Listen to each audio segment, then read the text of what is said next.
There was a group of very loyal Catholics here in the early days, and the Maori mission priests used to visit the districts when the roads were very bad and that, and they encouraged Catholic people, and we used to have Mass in the local courthouse initially, and in 1920 the parishioners decided they'd buy a section, that's the present section where the church is, and raise funds to build the church. So they managed to buy the section from the Crown in 1920 on an understanding that they pay so much a year. Anyway, they did that, and in 1930 they had raised enough money to have paid the section off, and they'd also managed to find people to do the building work, mostly local people, and they had enough money to build the church free of debt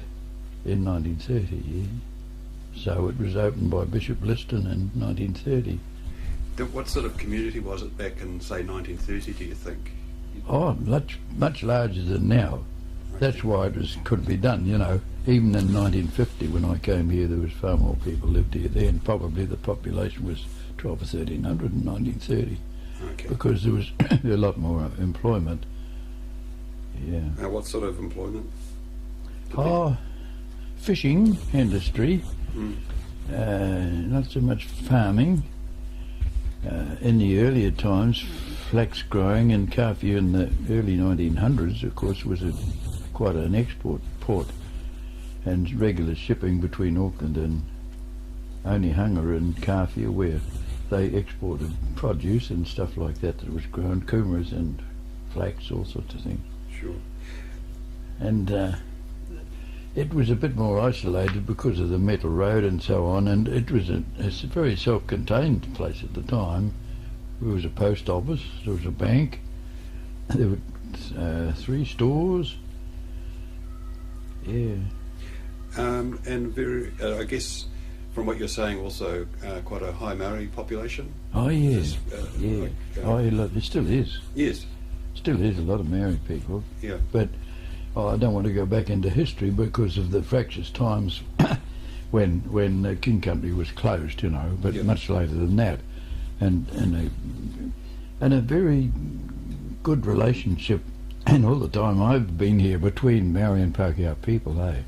You hear about a lot of talk about other places, but it's not like that here. We all get on well together, we play sport together, and they invite you to Maori functions, and it's been a very pleasant relationship with the Maori people. I've got a great relationship with them, really. Yeah, always have had.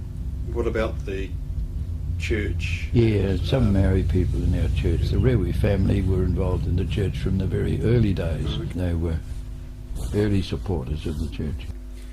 And the actual building where the church is today, is that the same building? Same building, yeah. It was restored. Yeah, it was built it was timber framed with wooden underpinnings and kauri planked, and but over the years, of course, it's had a new roof, and originally we bought one big section, and in order to be able to fund the restoration of it, we marketed the second.